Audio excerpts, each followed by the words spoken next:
All right, Okay, welcome everybody to the August 2020 conference call. I hope that you're all doing well. My name is Zach Smith. I am the assistant to the director of research, that being Jim Hallbeisen. He will be starting us off on this call as he normally does, and then we'll have Terry Norris and Lorell and Kenny Lewis. So Terry Norris is a district manager for growers from South Carolina. He's been with growers for quite a while. And Lorell and Kenny Lewis are customers of his. They grow tobacco, amongst other things, and are quite knowledgeable about that. The picture of Lorell in a harvester, tobacco harvester, was featured in the August 2020 calendar photos. That's where it's coming from. So we'll be discussing a variety of things with them. So Jim, if you don't mind starting us off, please. Oh, yep. Sorry. Something I always forget. If you have questions, please remember them and save them until the end. It's *6 to unmute yourself when the time comes. Thanks.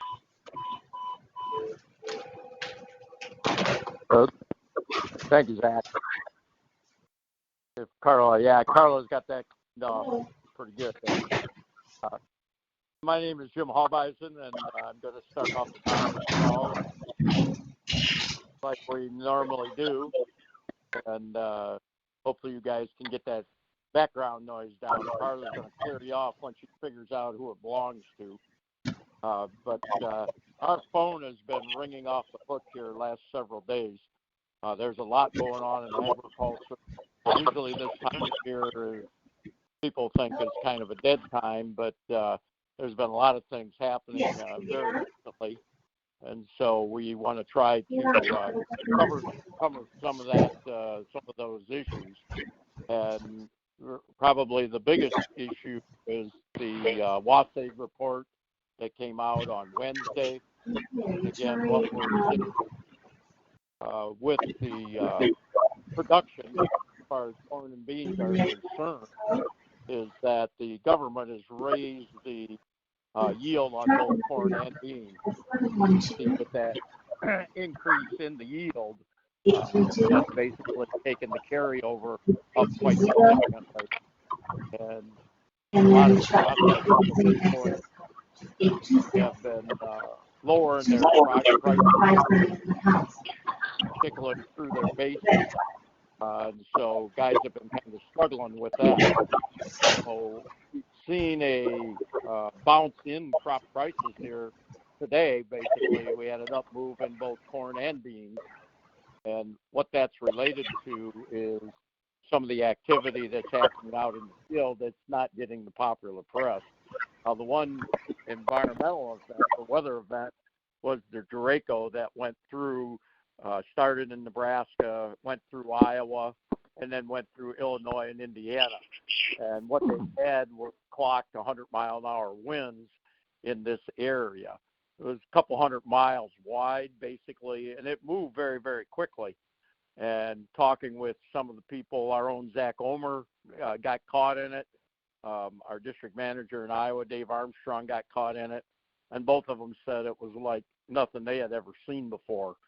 And these 100-mile-an-hour winds has basically caused serious damage. They're finally discussing it a little bit about what happened in Illinois, but Iowa's pretty well been on the front burner because that's where it started initially after it came out of Nebraska. And they're estimating about 10 million acres have been affected directly by it. When I discussed it with Dave today, he said, any of the rolling land, or if you've got flat land that's got any length to it, the corn's basically flat. Dave said he's got one field that it's not quite flat on the ground, but it's pretty close to it. And he said harvest, as far as shelling that corn is going to be a big struggle. They'll be able to use Kemper heads on some of the silage, basically, and mow it off like grass. But tremendous damage, and that's only part of the issue with the damage. They are saying the amount of storage bin damage that's occurred is quite tremendous. Dave actually talked about a particular farmer that's been attempting to get some extra bin storage built the last couple of years And finally, they got to him this year, and he finished up right before it hit on Monday and basically tore it all down for him without even putting a kernel of corn in it. So that there's one co-op up there, and Dave knew Heartland Co-op. He knew about them, and they have like 21 facilities in that kind of north central area of Iowa.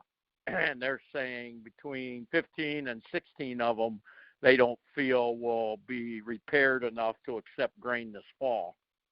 So the decision process now for guys is what they're going to do with this grain. And some of the internet sites are talking about some facilities are ordering these silage bags. They're going to basically fill that up with corn.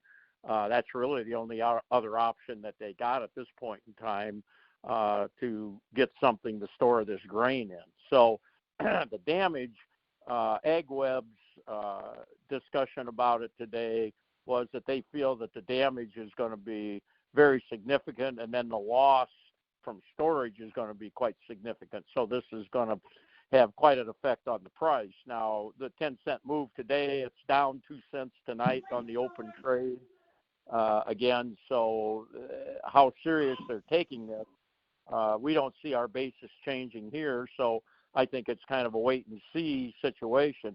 The other issue, FSA came out today and published the amount of prevent planted acres.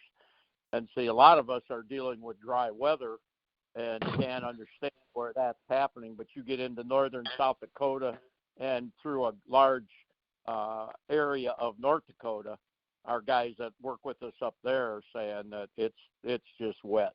And they've got significant amount of prevent planted acres up there. Actually, probably the second most acres that's ever been reported after last year, which nobody really anticipated because that area of the country doesn't get all the press like they do in Iowa and Illinois. So again, that's going to be another factor that's going to hold down the actual production on corn, which will, they feel, eventually affect the price of it. Now, the numbers that came out with the last report basically are saying we've got such a tremendous carryover with the volume that we're going to get this year that it can't make much of a difference as far as the price is concerned. So there's going to be a lot of discussion about this, see what happens in Iowa and Illinois. They're saying that Illinois right now is showing a fair amount of damage. So you're in prime time corn country in these two areas that got hurt by this 100-mile-an-hour wind. So that'll be a very significant factor as far as what's going to happen with commodity prices. They also mentioned today that the commodity price was affected. China is starting to come into the market. They bought a fair amount of grain, both corn and beans. They made some big purchases when the price lowered, and then here recently they've made some small purchases. And again, there's discussion about a large dam in China that's weakened significantly, and if it ever ruptures, there's going to have a tremendous amount of crop damage over there. So that could be affecting the market. The other thing is their recovery of their whole economy is coming a lot faster than what everybody thought, kind of what's happening here in the U.S. And see, as their economy recovers and their ability to eat well again starts to come back, you know, they'll start going back to meat. And again, that will affect commodities, particularly corn and beans, quite significantly. And even with cotton, you know, cotton has suffered pretty tremendously with this COVID thing as people have stopped shopping, and, you know, the usage in cotton clothing and that type of thing has been hurt pretty significantly. So if the Chinese get picked back up again and get going, that bodes well for American agriculture, other than, you know, the trade problems that we have with them. But again, that's a positive. And also the last report, they listed the next day the ethanol stocks, and they're at the lowest level since the early teens, basically. A lot of these plants had shut down. They quit their grinding. So, again, the usage of it was starting to pick up. Right now, it's about 90% of where it was before the coronavirus struck. And so that, as these plants start coming back online, that'll start to refurbish that. But they didn't think it would disappear that fast. We're still not to the same state of usage of fuel, gas and ethanol, as we were before the COVID crisis. But at least it's starting to move out, which, again, that gives you demand. So if you got more production, that eats up that demand and will eventually help with the price. And then just the U.S. stock market has made a fantastic recovery. The gentleman that I listen to for grain marketing is saying nobody's talking about it because nobody believed it could happen.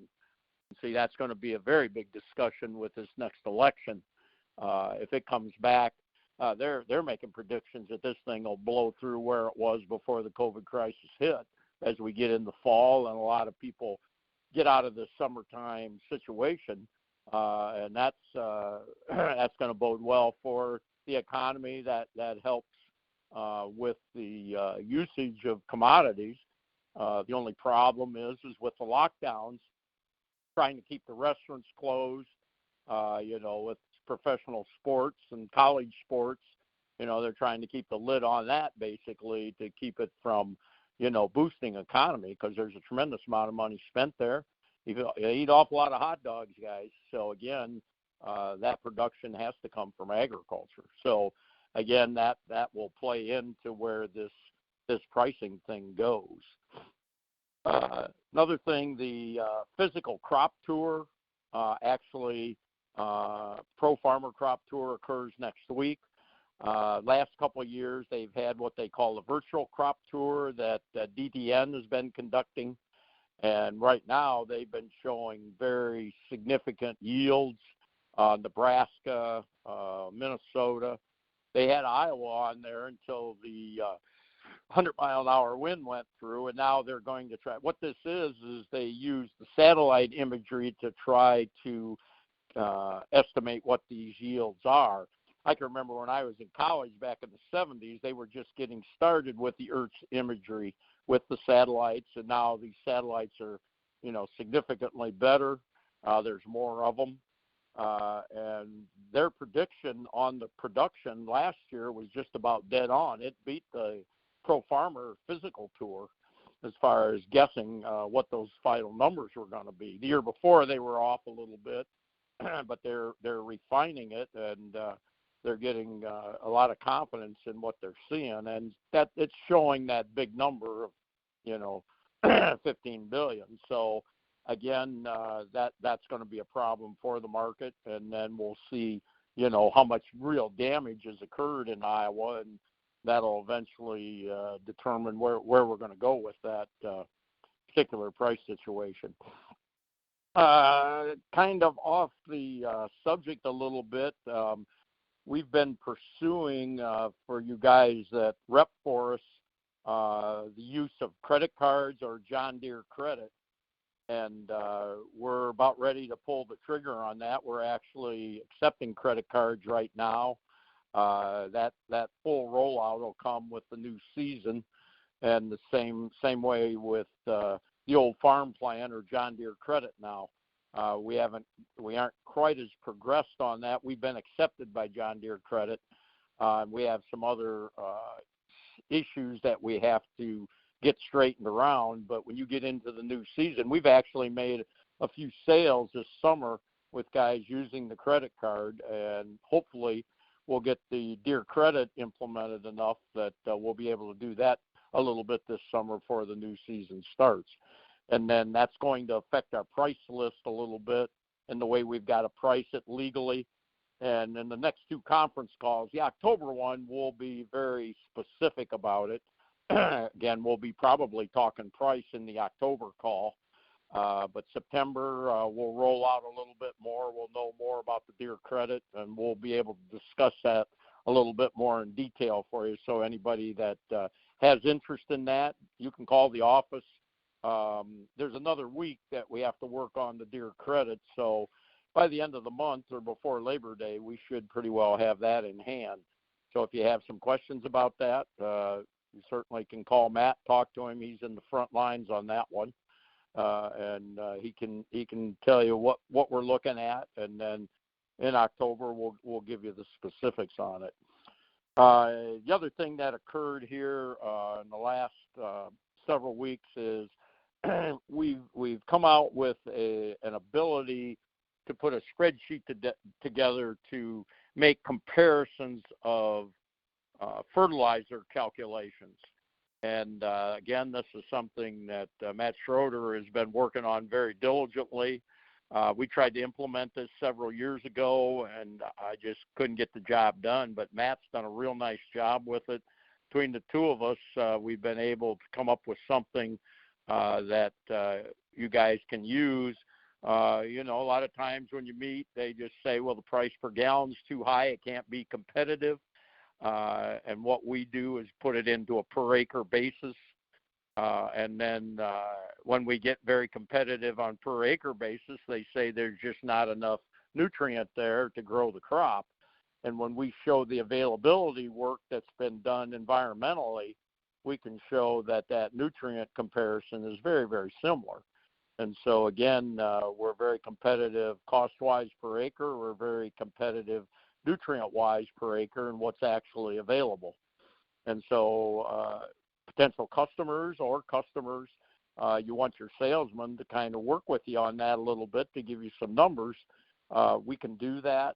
They can work with us, and we'll give them a hand with that. We conducted 3 conference calls, and they were fairly well attended, but it was a busy time of year. It's hard for guys, to get away from their own operations. So we can work with guys on that if customers have some interest in that and would like to see some of those numbers.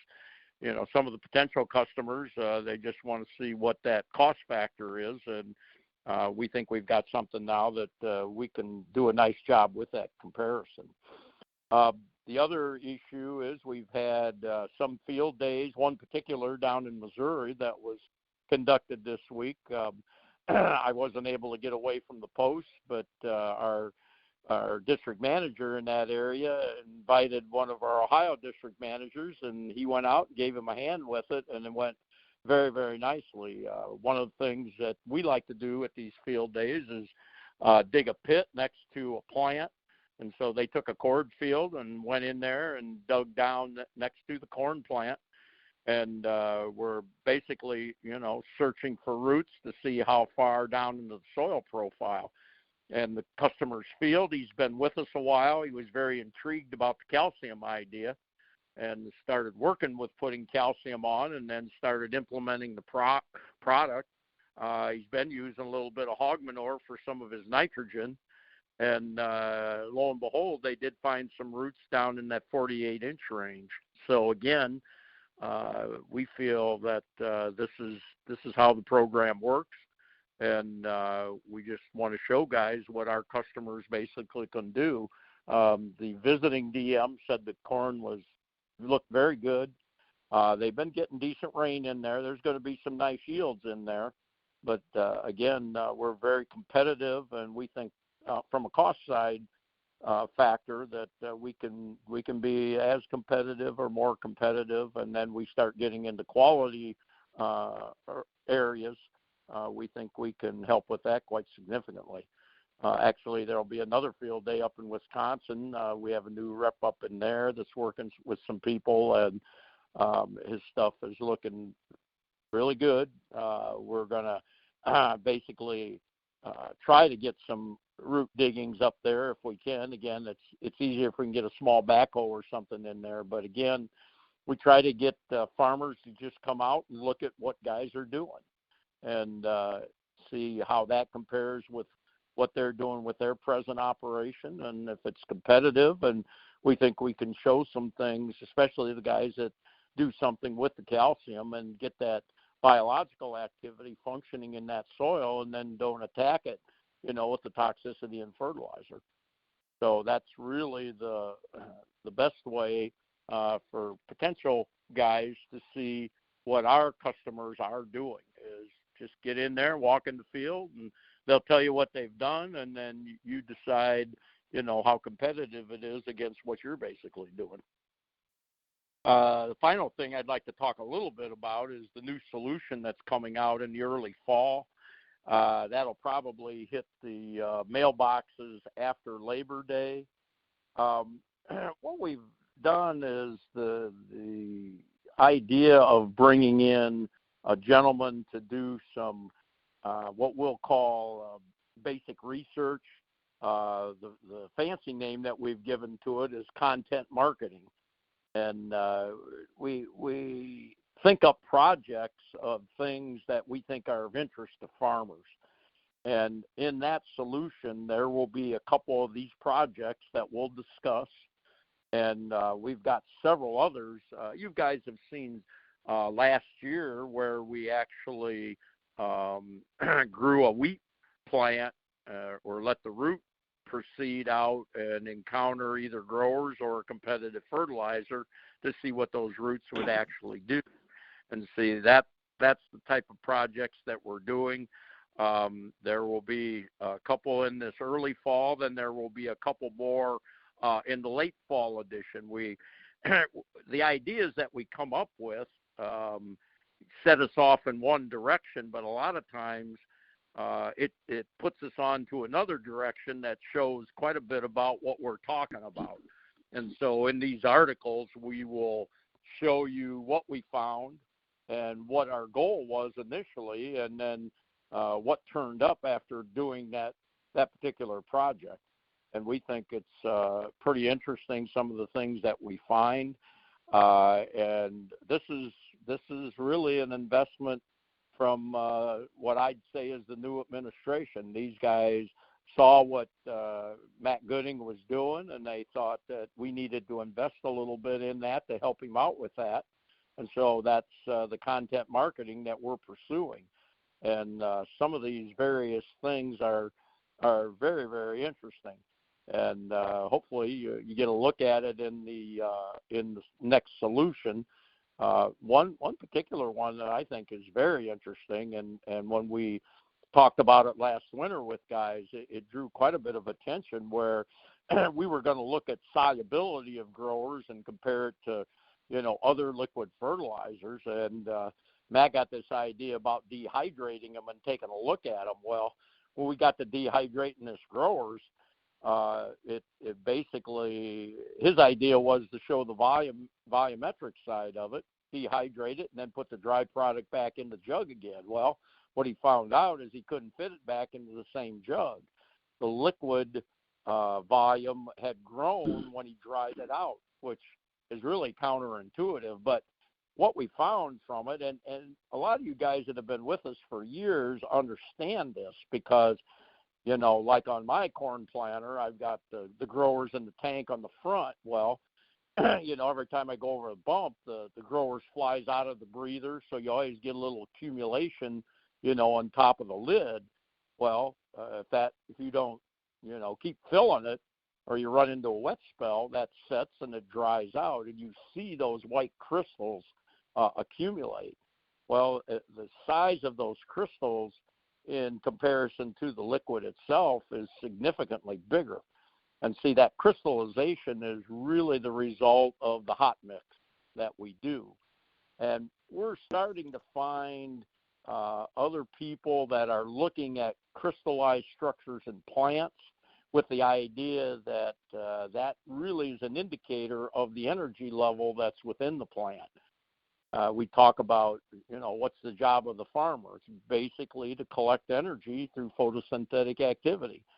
Plant is catching that sunlight, making sugar, and that's what your seed is made of. And even if you sprig grass, what's in that grass? It's the energy or the sugar that the plant is using for its own biological processes. Actually, the plant is going to the next generation with that sugar. And see, the farmer is interrupting that and harvesting that sugar. And see, we're saying that as you build that crystalline structure in that plant, the amount of sugar or the complexing of the sugar is more significant. So you have a much higher energy value in there. It basically goes back to beginning physics and what they call entropy. In other words, everything is trying to get back to its lowest energy state, and the more complex it is, the more energy is released. And see, we're thinking that this crystallization of growers in the hot mix is contributing to that crystallization into the plant. And we're going to be looking at some experiments with that too. Matt's already been doing some pictures under the microscope, kind of mimicking what they're doing over in Switzerland with that. But we'd like to send some product over there and let those guys tell us what they think. We think we can show them something that they're not acquainted with, because we think through our experience knowing how livestock consumes it, how their rate of growth improves, just their overall health improves significantly. And see, that's something that these tobacco boys are going to talk a little bit about. Man, you get that growers in there with the calcium, the weight in that leaf is significantly better. And see, that's that complexing of sugar in there to a higher order.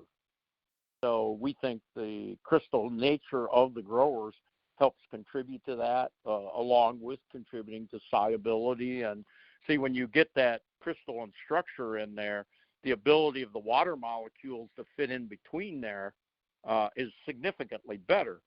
See, so you've got a product that's more concentrated in nature.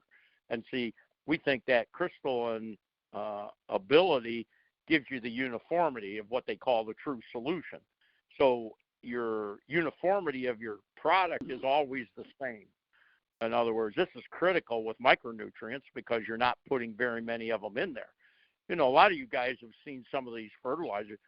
And again, this is something Terry Norris has talked about for years. It's just melted down dry fertilizer. And he's absolutely correct, because they haven't gone through any kind of chemical reaction. And see, it's just basically,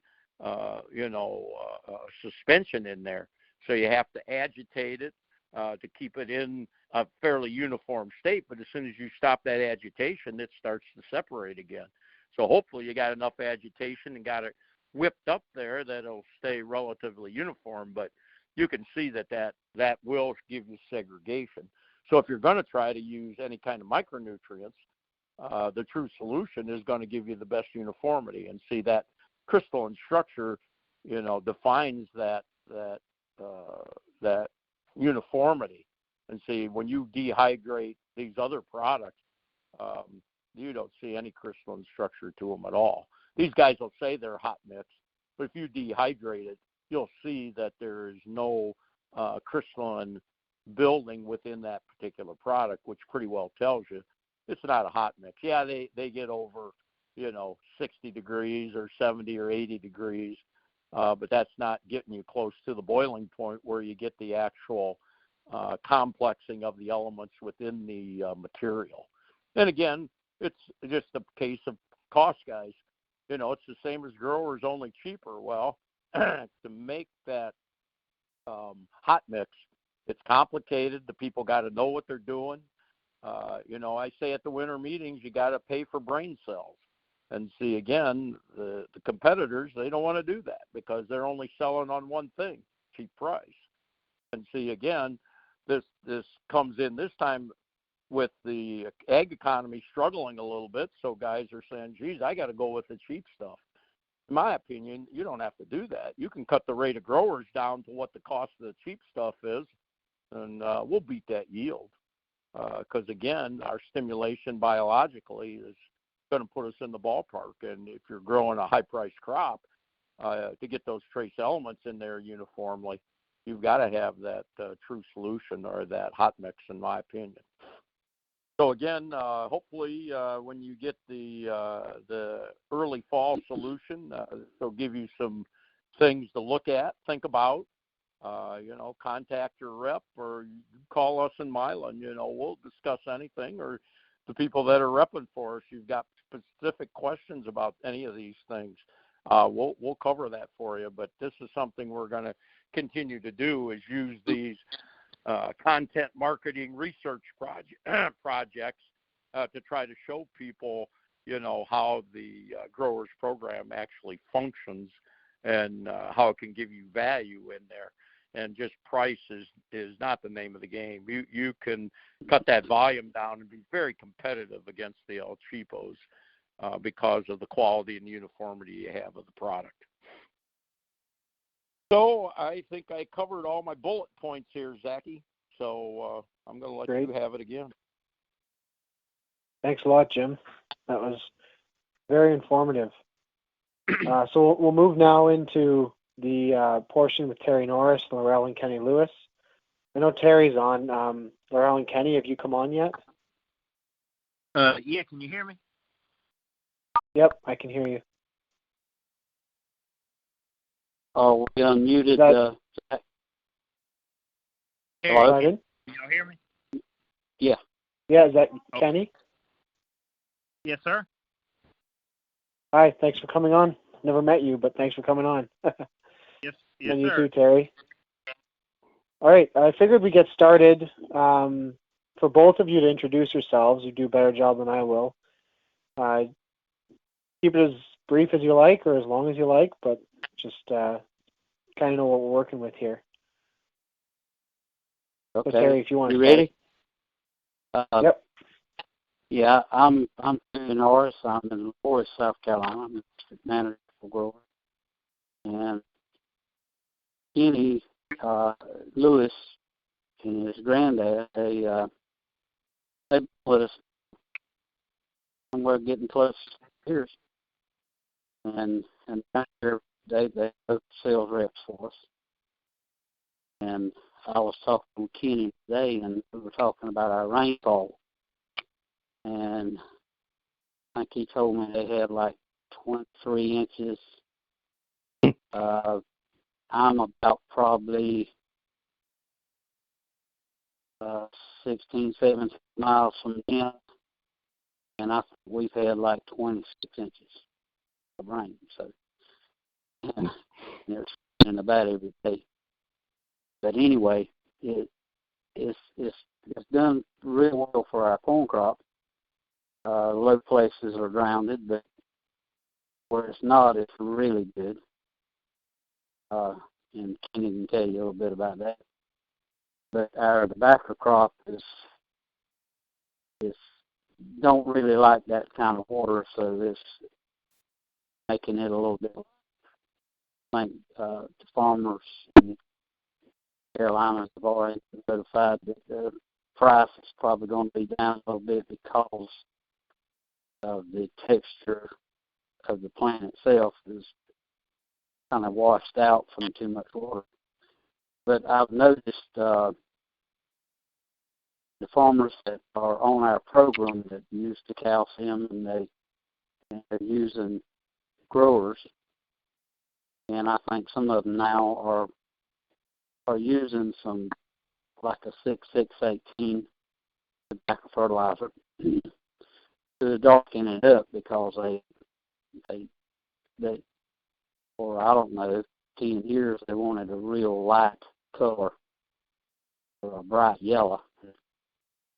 And then all of a sudden, I think that's what China liked was the real bright tobacco. And then they backed off some, and then they wanted a darker tobacco. So what we did, we had them go and implement a little bit of the 6618, anywhere 400 or 500 pounds per acre, and then finish up with growers with somewhere 15 to 17 gallons of growers today.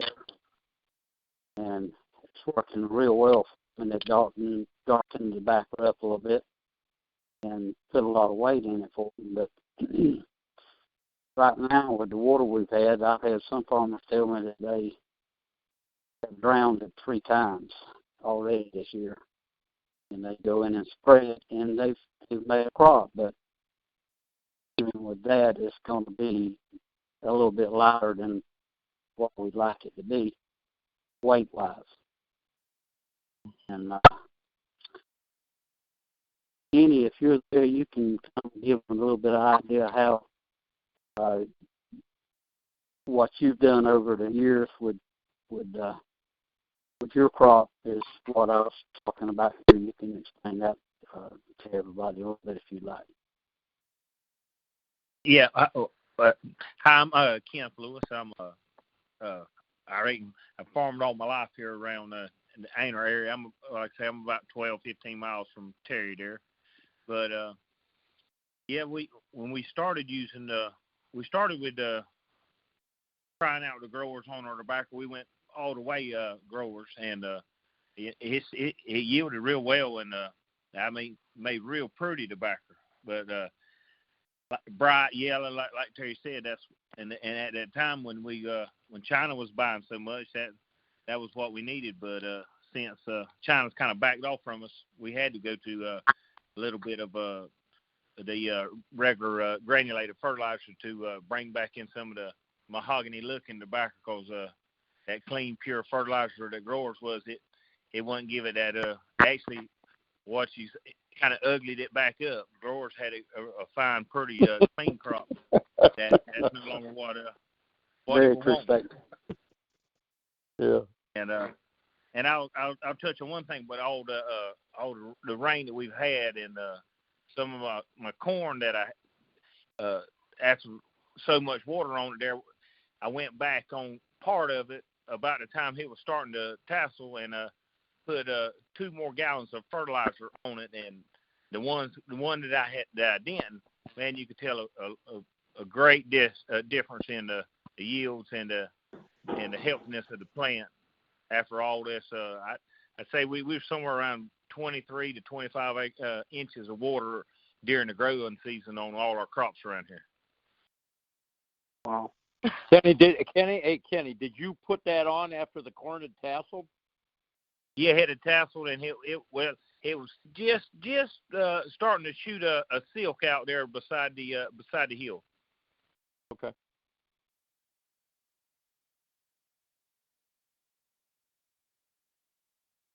Yeah, Kenny sent me some pictures today of some of the corn ears, and the corn. I mean, it kernels right on out all the way around the end of it. It's kind of amazing. You don't see that very often. But like I say, we've had the water to make it. And the thing in the Carolinas, when you get enough water to make a bunker crop of corn, you hurt everything else. You know. Of course, I think North Carolina is doing a little better shape than we are. We've had more water or more rain than North Carolina has, except when the storm came through. Now they got a little bit more closer to the coast.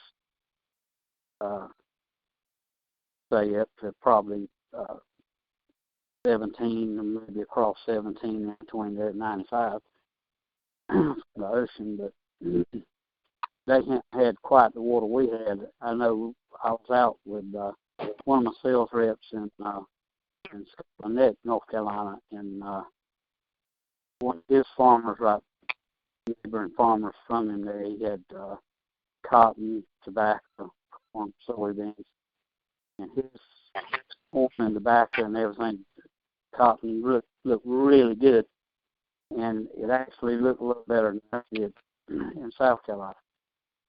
Now we got some areas that look really good in South Carolina. Tobacco looks good. I know Jim, you know Greg. He's got a real pretty crop of tobacco. But even with that, it's still going to be a little lot lighter than what it normally is. And he's having to get it off the stalk pretty quick now. I was over that way today, and he's getting everything as he goes. And with all this water, it's just coming off the stalk a whole lot quicker than what we would like for it to, you know. Yeah. But, Terry and Kenny, I'd like you guys to, and you can take turns at it, but we got these guys raising this wrapper burley. We've got Amish guys, Pennsylvania. We've got them in Iowa, too, that are in this wrapper stuff. And that what they're telling me or telling us is that, you know, they don't have quite as big a plant. Now, when Kenny was talking about making it ugly again, I'd like you guys to comment on this color thing and and comment on if it's the nitrogen that's actually changing that color, so that these burley boys can figure out how they can adjust the color according to what their people are looking for. So in other words, if they want it lighter, they don't use as much nitrogen and keep the growers heavier. But if they do need a little bit of color, they can throw a little bit of nitrogen in there, but you still got to keep a decent amount of growers to it to get the weight in there. And, how early in the process. And the other thing that I would like Kenny to comment on is he said he went all the way. Okay, these wrapper boys are saying, well, okay, what do? We do so much in transplant water, and then we're doing so much foliar now. Are we side dressing the rest? And give them some ideas on that too. You got a lot that you can talk about, because these guys have a lot of different questions because they're just not as familiar with tobacco like you guys are. I can. Jim, you wanted to know on like if they were going to go all the way growers on the tobacco. Yep. How I done it. When I went all the way on the tobacco, in the transplant, I went 2 gallons in the transplant water, and I'd come back and I guess tobacco's a crop you're gonna plow it every week. So I went back and I'd side dressed it with the way I did it was about 12 gallons beside the hill. I put a split application. I put a T in the side where I put a drip line running down both sides of the hill, knifing it in about 3 or 4 inches deep beside the plant, maybe about 5 to 6 inches to each side of the plant, and then that put me at around about somewhere around 13, 14 gallons, and then I tried to come back and tobacco's also another crop that you spray about once a week also, so I came back and put anywhere from a gallon to at least a gallon a week, right on up till I got to around anywhere from 24 to about 26 gallons to the plant. Mm-hmm. Yeah. What were you doing? What were you doing with nitrogen then, Kenny? I came in with that same side dressing rig there. I was running about a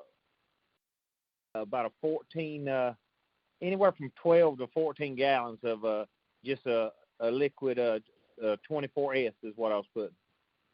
Yeah. Okay. Now, did you vary that? I mean, is that really the way you adjust that color, in your opinion, is by, either giving a little bit more in or a little less in? With the nitrogen in the tobacco, and I don't know about the burley or whatever, but in flue cure tobacco, too high of nitrogen will cause it to sweat and have black veins and stuff in it. It won't cure in the barn. It'll start to rot on you. So actually, I don't know if it's the nitrogen that darkens it up, or if it's just the harsh metals in the granulated fertilizer that causes it. I got you. Okay. I really don't think it was actually just like putting straight nitrogen.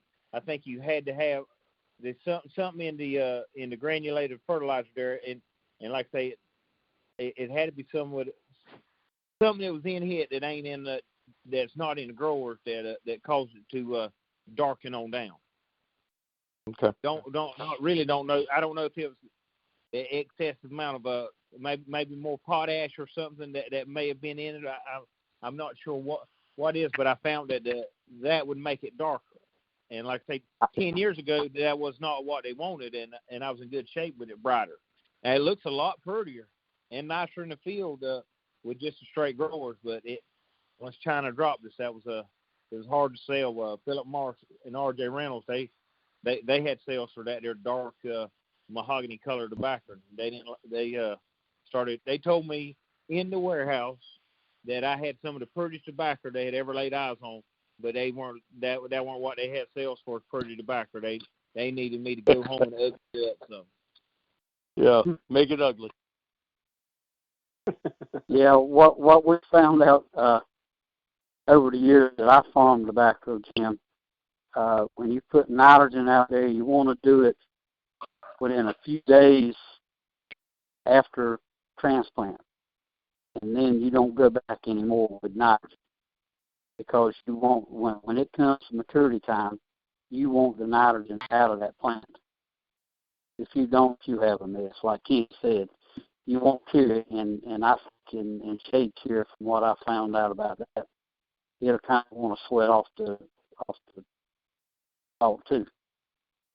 So, if you got too much nitrogen or too much manure or whatever you're using to get your nitrogen, if you got too much of that, then you're going to have another problem.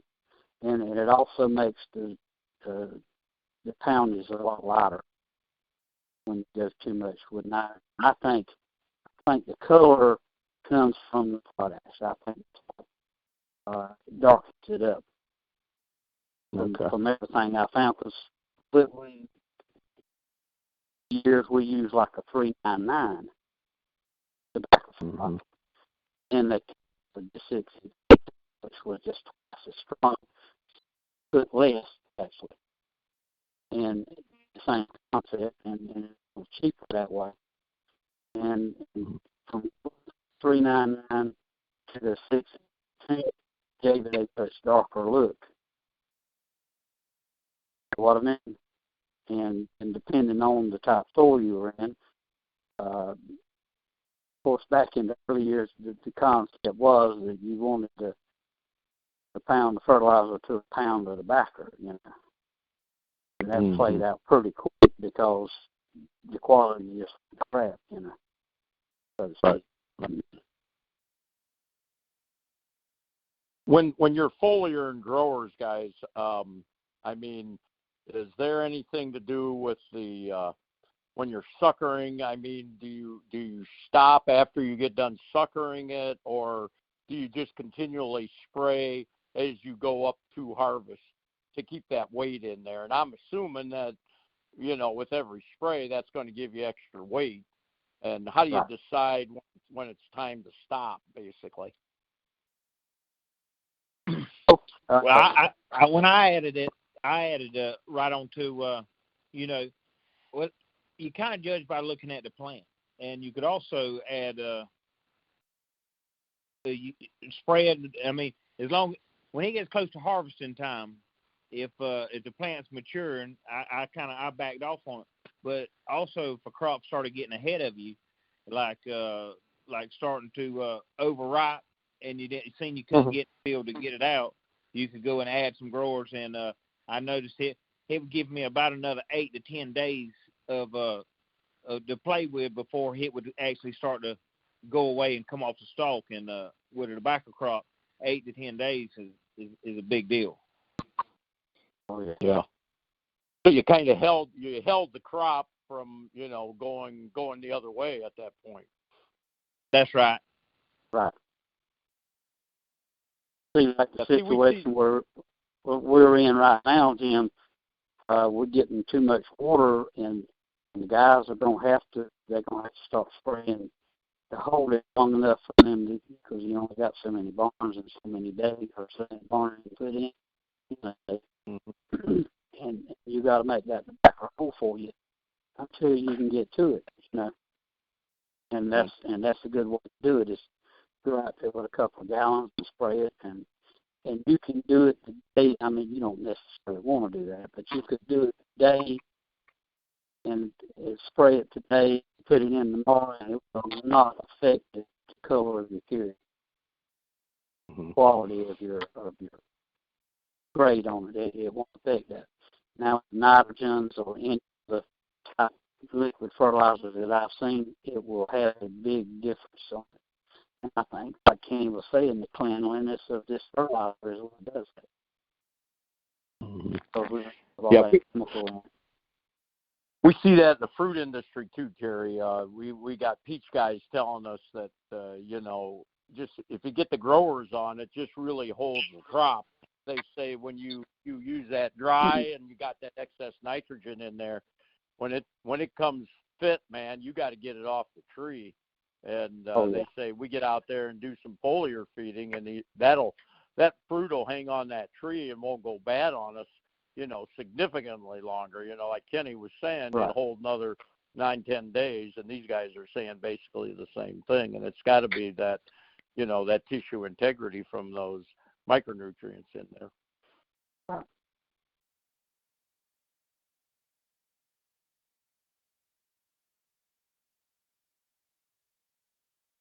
Yeah, anybody else got any questions on the tobacco? I just like you to, if you pretty well got the tobacco covered, he talked a little bit about corn and, what other crops you got, Kenny, and how do you approach it with the growers? How do you put it on the corn? And then, I don't know what else is in your rotation, but just kind of tell us the different things you do with different crops with the growers. And then another thing, Kenny, I would like you to comment on is the limestone situation, what you've done about that and how you think that fits in the program. Oh, yeah, we've, I don't know. I tell you, I can tell a difference since we started putting the high cal lime out. And I guess we started putting, and I've got my numbers up now, but I've been putting it out for probably 12 or 15 years now, and we at a rate of about a ton a year. So I've got probably put 15 to 20 ton to the acre by now over the years, but it sure has. I can tell a big difference in it since I've started doing it. What do you see? Do what? What do you see? I mean, you say big difference. What's different from where you were before you got the 15 ton on? Well, I had land, around the parts we got some poor land, some real sandy, and I was failing, even struggling to make a crop at all on them. And now, they still don't make bumper crops in those areas, but I'm at least justifying growing these fields now. Good. So that was kind of proof there that the program started working for me. But so talk about the growers volume. What you do, and like on corn and your other crops, how do you use it and get some volumes going? On the corn I grow, when I plant, I try to right in the seed trough or maybe just a tube beside the seed there. You go anywhere from I generally run about 3 gallons at time I plant, and then I try to come back. I guess I do most of my spraying with a tractor, kind of a high tractor, but so somewhere when the corn's about waist high, I generally try to come back with about another anywhere from 2.5 to 3 gallons back across it, and most of the time that's pretty much me laid by with no higher clearance than what I have. Mm-hmm. And my soybeans, when I plant them, I usually don't put anything, and I wait till they come up. I don't know, maybe wait about 21 days or so after they come up, and go out there and add maybe a gallon or a gallon and a half when I spray the Roundup or whatever weed control I'm using, and then I generally wait till about the time they start to blossom, and go back and try to put another maybe 2.5 gallons with some NA on them. Do you use any NA on corn at all, Ken, or just on the beans? No, I do use some on the corn. I don't use as much on the corn, though. I think I use about 8 ounces 8 to 10 ounces of NA on the corn when I spray it my last time, but the soybeans, I really like it on the soybeans. I usually bump it on up to probably somewhere around about 11 or 12 ounces to the acre on the soybeans. What do you do on nitrogen on corn? I generally apply all my nitrogen out at right after planting time before the corn comes up. With this year I went with or actually for the last few years I've been going with about I run the 24S, and I try to get about 50 gallons to the acre. What's that get? What's the volume of nitrogen with that, Kenny? You got that in the back of your head? Well, no. Well, the 24S, that would be at 50 gallons. But with the rate that everything we run this year on our crops probably was a little off with the nearly 25 inches of rain we had, though. Yeah. No, that's right. But that's something that you can't. We usually grow these crops in this area with 5 to 7 inches of rain, so 25 is a big difference. Yeah, got plenty to work with. Yeah, got plenty to work with. Well, one thing about it, if you're gonna spray with rainwater, there was plenty to find this year. That's a good point. Good point.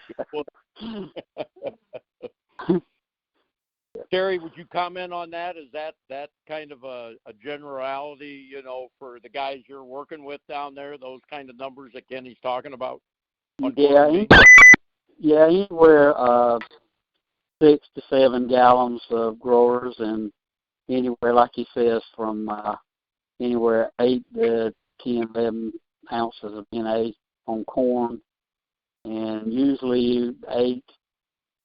I usually recommend about 8 ounces, especially this year. On soybeans, I'm recommending like 2 gallons of growers with 8 ounces of NA, which is not very expensive, comparable with other fertilizers. And the only thing is now we're waiting for it to dry off so the guys can get in there and spray it again. But it's been so wet, man, the guys can't get in the field, and I'm noticing a lot of crops now getting a little weedy because they can't get in the field to spray. And it's raining every day, so. Mm-hmm. Where are you at with double crop beans, Terry? I mean, is there as many as there usually are, or have guys planted less wheat, or what's that situation? We had less wheat, and I think North Carolina had a little bit more wheat than South Carolina did. But even though a lot of the guys that were growing tobacco and a few other crops, they got out with a Group 5 bean early, and the thing was, some of them had to plant 2 and 3 times over, because they'd plant and it'd rain that afternoon or that night, and they wouldn't ever come up. And they finally got a stand on them, and the crop looks pretty good now, but you'll pass fields that they kind of spotted around about every 20 foot, fields. But on the good land where the guys is getting their calcium up real good, man, you see a real pretty field of soybeans now.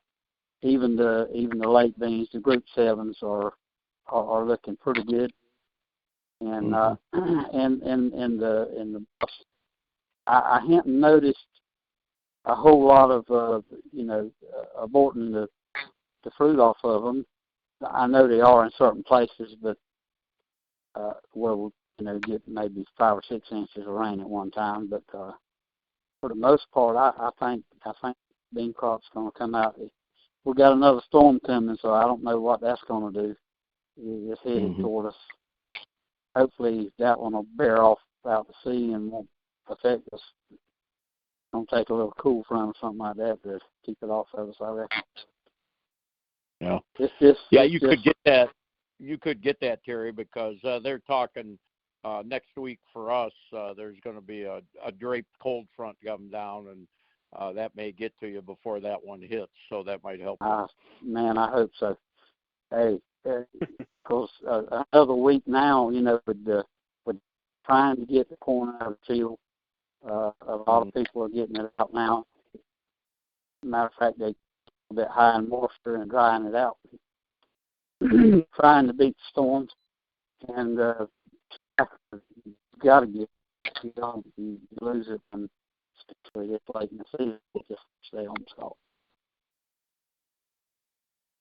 We're just about done here, guys, but I would like both of you to comment very briefly about, Kenny Boy was saying, the Chinese, when they're buying tobacco, that, that things were going very well. As they've backed off, that's hurt the tobacco industry.